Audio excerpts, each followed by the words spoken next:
5 of the basic essentials you need to have in your toolbox at home. Hi Rachel, hi crew. I miss you guys so much. I'm obviously at home, as are all of you most likely. And because we're spending so much time at home and it's gotten so busy, we have noticed so many things that we need to fix. Am I right?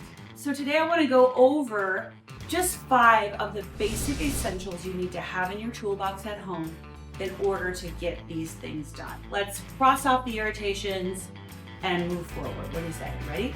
Okay. There is a muscle in every house and you need to invest in that muscle, and it's called a drill.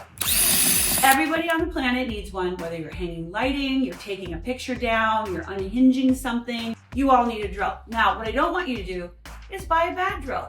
I have a 20-volt drill. Anything 18 to 20 is great. Cordless, a non-negotiable. I need to get wherever I need to go. A little light so you can get to the dark corners is super, super important. But most of all, I don't want to have to work for my drill. I'm going to show you just how fast a good drill works for you. And I'm not putting any weight into this. Are you ready? Okay, we're good. That's it. Good. Thank you very much. That's what a good drill does. Paintbrushes. They aren't all made equally. This is my brush. It's 2.5 inches wide, but for $12, instead of $5, you can have the most perfect lines. And yes, I sometimes tape, but what this brush has is the perfect angled tip.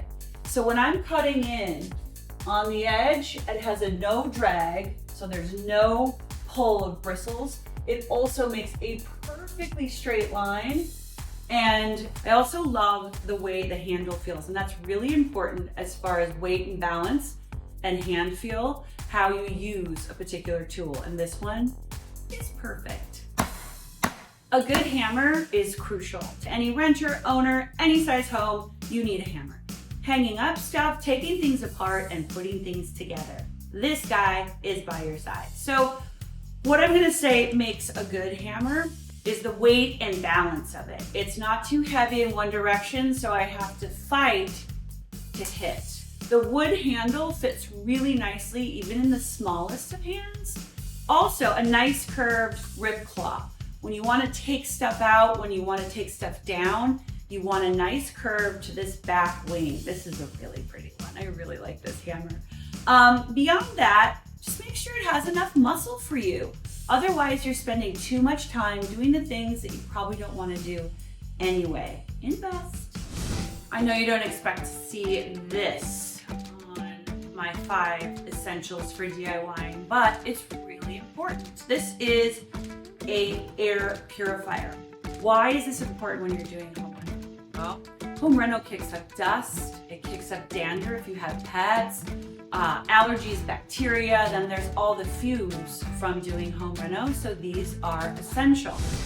Kitchen shears. Now, I spend a lot of time in the kitchen. I love cooking, and these are an essential tool in the kitchen, but they're also something I have multiple versions of around the house, because especially when I'm doing fix-it projects, you need these guys. You need them to not only cut through stuff like cord and rope like that, you need them to get through the terrible packaging that all of our stuff comes in, am I right? This can not only cut a crab claw, it can come apart and go in your dishwasher and clean. Isn't this genius?